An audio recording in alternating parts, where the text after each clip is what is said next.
104.5 The Team, your home for New York sports. We go to the mothership, Field Yates. He is the co-host of the Fantasy Focused Football Podcast and all-around NFL reporter and insider. Field, every year it seems like the magic number for head coaches being fired or replaced is 7. We're at 6. Is there anybody who should be worried they're going to be the magic number 7? Yeah, no question about it, guys. We are still keeping our eyes on a couple of jobs, specifically Indianapolis, where radio silence has been the theme since the end of the regular season. We know that it's a one-man decision. It's Jim Irsay, the team owner, the man who has spoken zero since the end of the season, and frankly, those who have been close to the situation have been able to extract precisely nothing from him. So while we have heard nothing, and it could be that we hear nothing at all, because both Ryan Grigson, the GM, and head coach Chuck Pagano still have 3 years left on their contract, that is a situation that everybody is closely monitoring. Field, when you look at the jobs that are open right now, everybody likes to play the game of which one's the best. Now, you have a unique perspective. You've worked in the offices. You've covered them for a while. When you look at the jobs that are open, which one's the best one?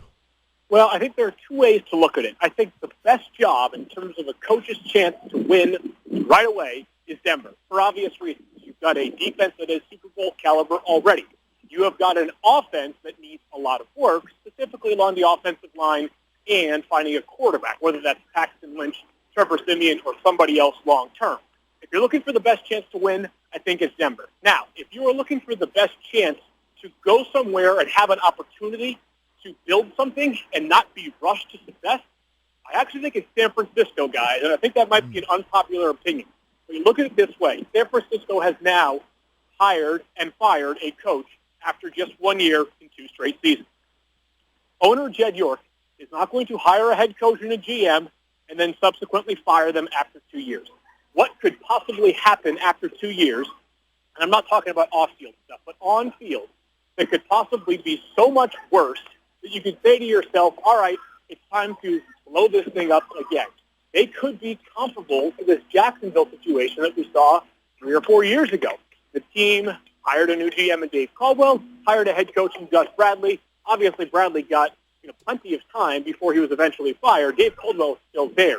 I think San Francisco profiles similarly. Now, I'm not saying that Gus Bradley was a success in Jacksonville, but he had time, which is something that few head coaches get, which is why I think people might look at that job and say, you know something, at least I have a chance to do it my way. One franchise you didn't mention is the Buffalo Bills. They let go of Rex Ryan, and Doug Whaley says he didn't even think about the firing later on. Who was making the football decisions there in Western New York, Doug Whaley or the Pagulas?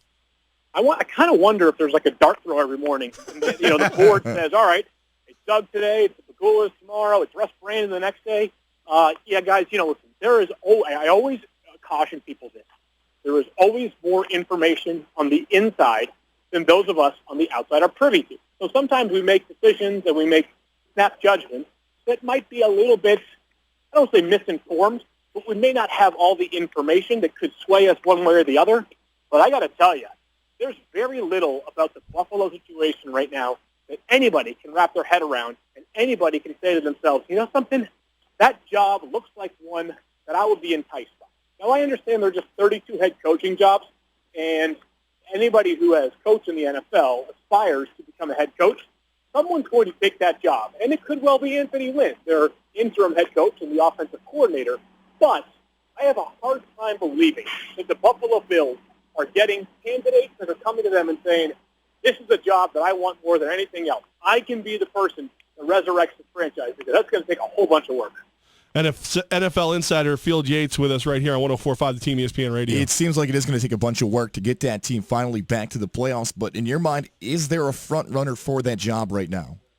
Yeah, I think it has to remain Anthony Lynn, the interim head coach, because of the familiarity, because of the fact that the team has worked hard to make sure he was a priority. I mean, making him the offensive coordinator after 2 weeks this season, and then making him the interim head coach. There's familiarity, and listen, the Buffalo Bills certainly have deep pockets. That much is true. So I don't think that financially they're going to be outbid by in a major way if someone else wants to offer Anthony Lynn their job. And I'm not saying that any coach is solely motivated by money, nor would I begrudge one who wanted to get the best offer for him and his family going forward.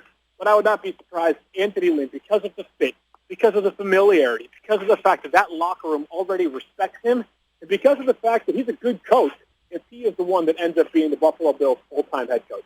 Field, what happens to Rex Ryan? I wouldn't be surprised if he is calling into your radio show sometimes next year as an NFL analyst for one of the major major sports networks. Obviously, Rex is a coach that has a ton of charisma. He is somebody that is not afraid to say what he believes or say what he is feeling at that current time. Now, it's hard to find too many coaches that are going to get a third shot at a head coaching job, especially after being fired in successive jobs and not that many years apart. Same thing goes for Chip Kelly. It's going to be hard for either one of those men to get a head coaching job, at least this year, if not next year or anytime going forward. I would not be surprised if Rex, who has multiple years left on his Buffalo deal, and may, if I'm not mistaken, still, something, his Jets deal has finally expired, but he's being paid by at least one franchise. I think he can comfortably sit back and say, something, maybe I take some time to evaluate what I want to do, what's best for me and my family at this juncture. He has a son that plays for the Clemson football team. He is the holder and a wide receiver as well. Maybe he says, something, a year off to go hang out with my family and catch every Clemson game might not be the worst thing in the world. NFL insider Field Yates with Levack and Goss right here on 104.5 The Team. So, Field, now let's look at the Jets. We are your home for New York Jets football up here in Albany. Who is on their short list to be the offensive coordinator now that Chan Gailey's gone? Yeah, I think it really comes down to what Todd Bowles wants to do. Because does he want to go young and find an aspiring mind? Does he want to go veteran coordinator look and cast a broad net? I don't know, guys, that I have a firm list of names that come to mind for that Jets offensive coordinator job. I think that between the coordinator filling and then the quarterback conundrum, the Jets might have as important an offensive offseason as any team in the AFC going forward. Then the Broncos would be two teams that come to mind as having some major work to do, some major decisions to make. Obviously, no matter who the coordinator is, the Jets have to figure out if they have anybody on their roster between their two young developmental quarterbacks, Bryce Petty and Christian Hackenberg, that they believe can be a starting quarterback for them in the next year or two. If not, it's right back to the drawing board and evaluating this class of quarterbacks very hard. Obviously, the Jets have a high pick in the 2017 NFL Draft. I don't believe Ryan Fitzpatrick will be back. I would be very surprised if Geno Smith is back. The Jets, one way or the other, are probably going to be in the quarterback market again this offseason. Unfortunately for Jets fans here in the Capital Region, they will not be in the NFL playoffs this weekend, but there's a bunch of great matchups. Your favorite wild card round matchup coming up this weekend? Yeah, I think obviously both of the AFC matchups have a little bit less luster. The AFC one between Oakland and Houston, just because of the quarterbacks, is not going to be as thrilling. And then with Miami perhaps being without Ryan Tannehill, that also takes a little bit of the shine off of that game. So I think the game that everybody's going to be looking at is the Giants-Packers game. The Giants are an excellent team. They are an excellent wild card team. They beat the Cowboys twice. They play excellent defense. Offensively, they're a major work in progress. They've sputtered throughout much of the season. The Packers, though, are the kind of secondary that an offense can find its rhythm again.